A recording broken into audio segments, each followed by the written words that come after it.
સુરેન્દ્રનગરમાં શાસ્ત્રીય સંગીત અને નૃત્ય સંગીતનો રાગોત્સવનો ભવ્ય કાર્યક્રમ યોજાયો। જાણીતા ગાયક કલાકારોએ આમંત્રિત મહેમાનો તેમજ સંગીતના ચાહકોને મંત્રમુગ્ધ કર્યા હતા।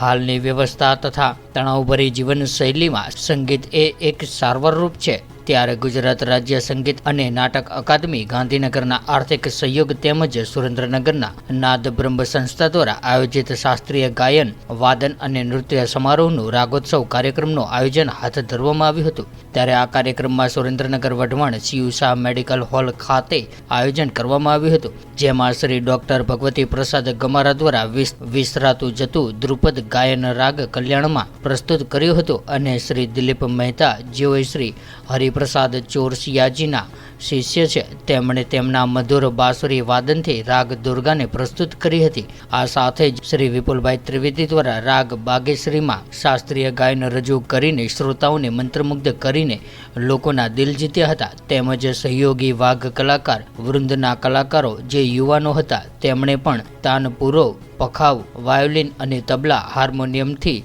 સંગીત કરીને શ્રોતાઓની દાદ મેળવી હતી। નૃત્ય ભારતી સંસ્થાના શ્રી કિંજલબેન દવે અને તેમના ગ્રુપ દ્વારા ખૂબ જ સુંદર ભરતનાટ્યમમાં પ્રાર્થના રજૂ કરી હતી, જ્યારે આ કાર્યક્રમનું સુંદર સંચાલન માધવીબેન શાહ અને જ્યોતિન્દ્રભાઈ પંચોલી દ્વારા કરવામાં આવ્યું હતું।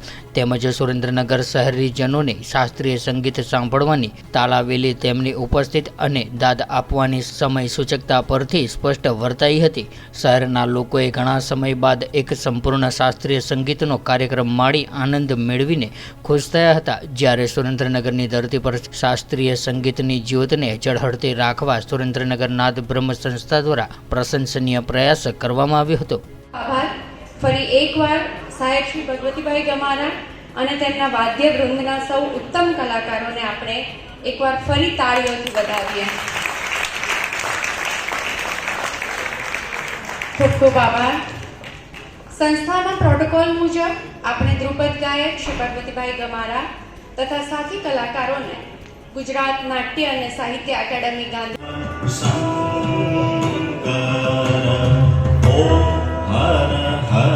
Shiva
વાદન અને નૃત્યનો કાર્યક્રમ આપ્યો. મેં તેની અંદર રાગ કલ્યાણની અંદર ધ્રુપદ ગાયન કર્યું, જે લુપ્ત થતું ગાયન.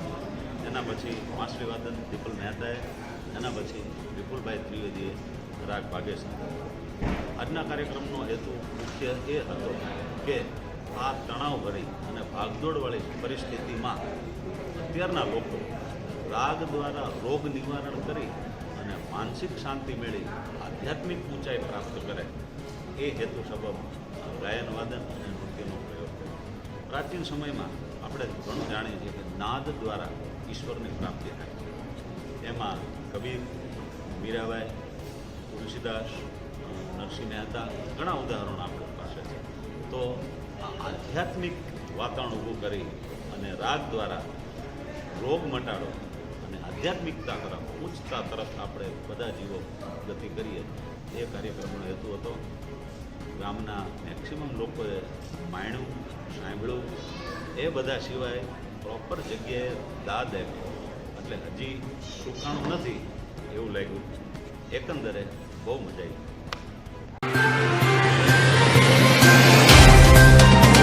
तो व्हाट्सएप, ट्विटर, फेसबुक, इंस्टा जहाँ भी आपका अकाउंट है, इसे शेयर बटन के द्वारा वहाँ पर शेयर करें